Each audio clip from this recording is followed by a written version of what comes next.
ഓഫീസിൽ പോകുന്നവർക്കും അതുപോലെ ട്രേഡ് ചെയ്യാൻ സമയം കുറവുള്ളവർക്കും വേണ്ടിയുള്ള ഒരു ഇൻട്രാഡേ സ്ട്രാറ്റജിയാണിത്. ഇത് ഇൻഫോസിസിൻ്റെ ചാർട്ടാണ്. നമ്മൾ ആദ്യമേ ടൈം ഫ്രെയിം 15 മിനിറ്റ് ആക്കി എടുക്കുക.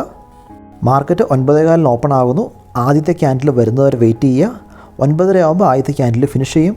അടുത്തതായിട്ട് നോക്കേണ്ടത് ആദ്യത്തെ ക്യാൻഡിലിൻ്റെ ലോയ് രണ്ടാമത്തെ ക്യാൻഡിൽ ബ്രേക്ക് ചെയ്യുന്നുണ്ടോ എന്ന് നോക്കുക. ബ്രേക്ക് ചെയ്തുവെങ്കിൽ രണ്ടാമത്തെ ക്യാൻഡിലിൻ്റെ ലോയിൽ വെച്ച് നമുക്കൊരു ട്രേഡ് എടുക്കാവുന്നതാണ്. അതിൻ്റെ സ്റ്റോപ്പ് ലോസ് ആദ്യത്തെ ക്യാൻഡിലിൻ്റെ ഹൈ ആയിരിക്കും. ടാർഗറ്റ് നിങ്ങൾക്ക് 1:1, 1:2 അല്ലെങ്കിൽ എൻഡ് ഓഫ് ദി ഡേ വരെ നിങ്ങൾ കാത്തിരിക്കാവുന്നതാണ്. അടുത്ത എക്സാമ്പിളാണ്, ഫസ്റ്റ് ക്യാൻഡിൽ വന്നു, സെക്കൻഡ് ക്യാൻഡിൽ അതിൻ്റെ ലോ ബ്രേക്ക് ചെയ്തു. ഇനി സെക്കൻഡ് ക്യാൻഡിലിൻ്റെ ലോയിൽ നമ്മൾ ട്രേഡ് എടുക്കുന്നു. ഇതിൽ നമ്മൾ ഷോർട്ട് സെല്ല് ചെയ്യുകയാണ്, ആദ്യം സെല്ല് ചെയ്ത് വൈകുന്നേരം മേടിക്കുന്നത് പോലെ. നമുക്ക് അടുത്തൊരു എക്സാമ്പിൾ നോക്കാം. ഇതിൽ ഫസ്റ്റ് ക്യാൻഡിൽ വന്നു, ഫസ്റ്റ് ക്യാൻഡിലെ ഹൈയും ലോയും സെക്കൻഡ് ക്യാൻഡിൽ ബ്രേക്ക് ചെയ്യുന്നില്ല.